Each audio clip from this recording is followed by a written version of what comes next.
Syam Prasad Mekaji, do you believe this is a landmark moment for Bharat? Because it is part of the directive principles in our constitution. Our founding fathers wanted the states to work towards a uniform civil code. How would you see this development in Uttarakhand? See, ultimately we need to go there. Okay, there is no question about it. Nobody is objecting to uniform civil code.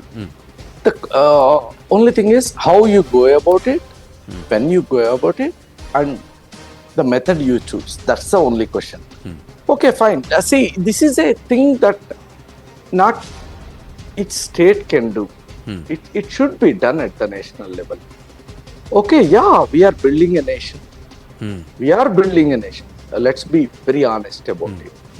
We are with a lot of diversity and we need to build the nation. And that's about it. So, there is no point in forcing it on anybody and making it as if some sort of a victory over somebody. No. Ji. See, if you go a kilometer across, the culture is different in this country.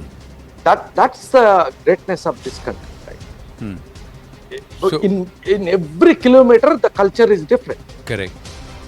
So let us work on it and let us try to first inculcate and practice constitutional values and then make a uniform civil code. That's how I would look at it.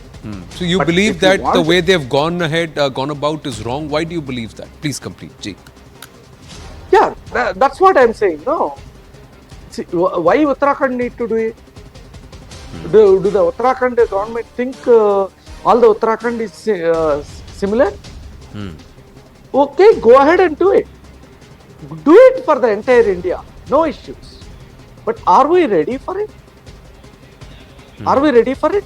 The way the marriage, adoption and all these things happen in my village are different from the way it happens in the next village. So let's not get too overconfident and claim, make long claims that as if we are achieving something. No. Allow people, trust the judgment of the people, allow people time to go through and adopt to the constitutional values. Right.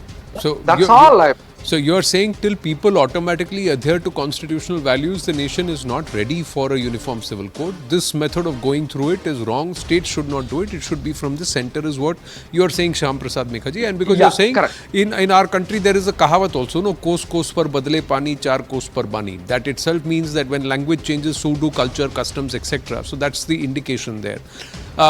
We'll come back to that in just a bit. Let's listen into what Zafar Islam ji has to say. It's just the two of you gentlemen, so we'll have a sane debate here. Yes, Syed Zafar Islam. Anand, I think it's a historic moment and it is part of our manifesto and we have delivered it to people's expectation.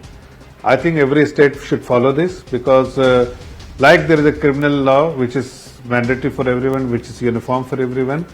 Similarly, there should be a civil code as well, which should apply for every citizen of this country.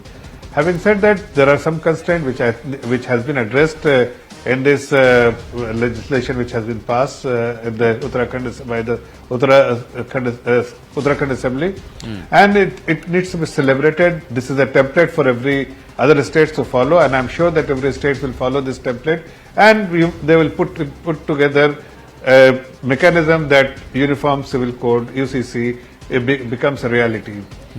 You will always find criticism coming from the opposition no matter what you do. Here also you will find criticism, but they should also understand that citizen needs this kind of protection because unless there is a law like you have say uniform law in United States, uniform law in UK, uniform law in many other countries, uniform civil code in many countries in the world, and we all go there, live happily without cribbing about it. But when it comes to implementing the same in our own country, the political parties have problem, and I'm sure that they must overcome with this kind of thought process and allow it to happen peacefully It is for the benefit of the citizen. It will strengthen the relationship between two individuals and in the society. And it is good for the country and good for the state, good for the people. And I'm sure that everybody is welcoming it, barring opposition parties because they have their own constraint. It's more of a political reason rather than the genuine constraint which is being faced by the citizen in every other situation. And I'm sure the women will definitely welcome it. Particularly I'm talking about the Muslim women, they will welcome it. And they will all be very happy that their demand, their demand has also been met. Zafar Islam ji, if this is supposed to be rights of all citizens, why are scheduled tribes excluded? See, why there is a reservation for scheduled caste? Scheduled tribes. Scheduled There is a tribes. reservation because Only tribes, not caste. I'm saying that is what I'm saying. I know, but I'm Ji, saying ji. that why there is a reservation for the SC and ST? Because they are still not there where the other part of the community is there. So they need some hand holding. There's still time for them to No, really I take a serious accept. objection. Okay, one minute, Meka ji, 1 minute. Let him say and then you please come. Likewise, the ST community needs to be exempted because they're still not there to really appreciate the advantages of this beautiful UCC which has been put in place as a legislation in the Uttarakhand Assembly. So there will be time, not now, but there will be time, like we had several years, and now we are implementing after the independence, 75 years after independence. There will be time that they will also come up with the ladder, and this will get introduced for them as well. But right now, the exception has been made purely because the situation demands that they need to be exempted from this. Okay, Meka ji, you had a counter, please. See, one thing is, I take a serious objection. When Zafar Islam is saying that these communities need hand-holding, really? My friend, do you think so? Honestly, no, these communities doesn't need hand-holding. The hand-holding is needed for the oppressor communities of this country. They need to come out of their mindset that they are some sort of a Brahma written, God sent great guys. Shut up. No, everybody is equal. That's what is the Republic of India is. Now, this patronizing attitude that everybody comes and says, Arey, OBCs, Dalits, Adivasis, you need to come up, we will handhold you. Hey, stop this nonsense. You don't need to. Please.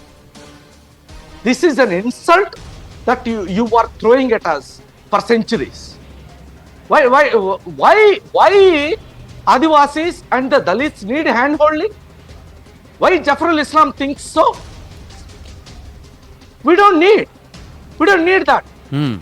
We need your sick minds to be free of your sickness. That's the point. Instead of that, you try to be patronizing to us. Right. No, come on, those days are gone. Okay. Those days are gone. Okay.